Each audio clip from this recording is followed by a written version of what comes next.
continuamos con esta entrevista, esta exposición que logramos con el secretario general de Alfa 66. Así es. Vamos a ver otro aspecto de la exposición que hace don Ernesto Díaz Rodríguez en torno a la lucha de Alfa 66 y la situación cubana.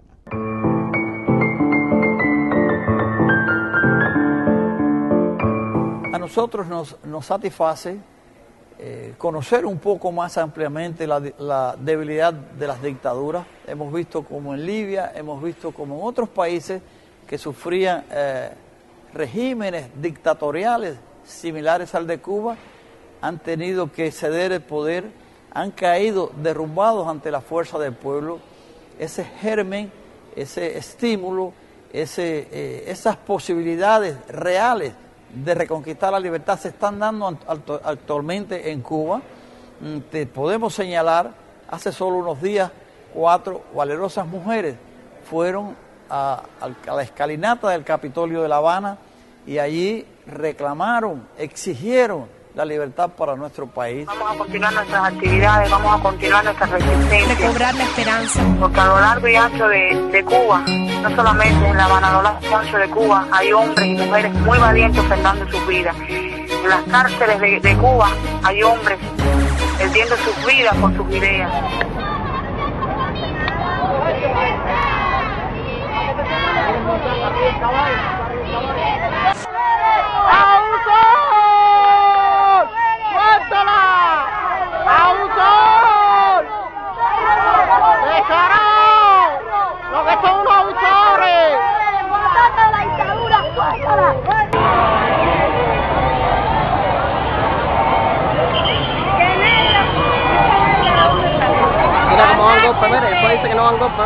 Esa fuerza, ese espíritu lo tenemos en las damas de blanco, en los cubanos que con mucha frecuencia ya salen a las calles a exigir sus derechos, a exigir que se respete su condición humana.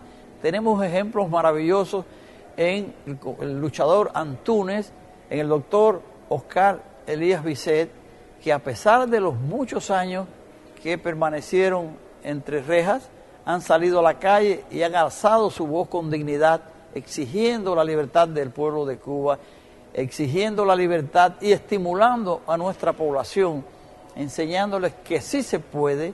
La libertad tiene un precio, la libertad tiene un precio que los pueblos tienen que estar dispuestos a pagar para reconquistarla o para obtener los beneficios de esa libertad. Y yo estoy seguro que el pueblo de Cuba está consciente de esa necesidad y que el pueblo de Cuba está dispuesto a pagar el precio que sea necesario por reconquistar su libertad. Son cada día más los grupos de activistas que se enfrentan a la dictadura de Castro. Son tantos ya en este momento que los han puesto a la defensiva. Ya no pueden matar impunemente, ya no pueden llevar a los cubanos sin ninguna consecuencia, a eliminarlos físicamente en los paredones de fusilamiento. Inclusive ya no pueden encarcelar con las mismas facilidades ni cometer los mismos atropellos que cometían contra los prisioneros políticos hace una década, hace ya algunos años. No quiere decir esto que no continúen en las cárceles las represalias, que no continúen los abusos contra los prisioneros indefensos, pero sí ha habido un avance que el pueblo ha podido ganar pulgada a pulgada, día a día, centímetro a centímetro, exigiendo del régimen de los hermanos Castro que se respete sus valores humanos y que se reconozca el derecho del pueblo de Cuba a vivir en libertad.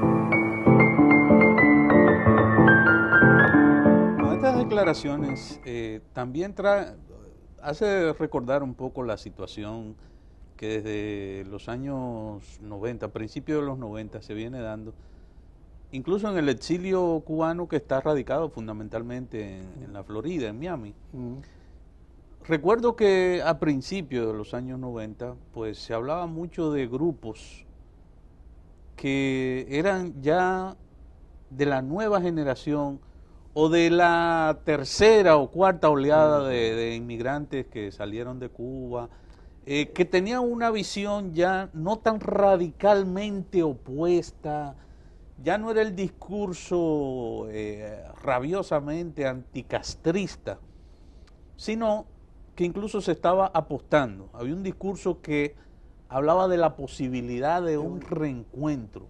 Y de un entendimiento en otros términos. Sí, de que, bueno, de que Cuba, bueno, independientemente de cómo se calificara el régimen en términos de su apertura democrática o antidemocrática, si se calificaba de dictadura o no, Cuba era una realidad que también tenía algunos logros que exhibir. Sí. Como siempre se ha concentrado mucho en la misma propaganda oficial del régimen cubano en relación a sus logros en términos de educación, de salud para todo el mundo, en fin, la garantía de la alimentación, el trabajo y el desarrollo deportivo, por ejemplo, y en algunas áreas científico-técnicas.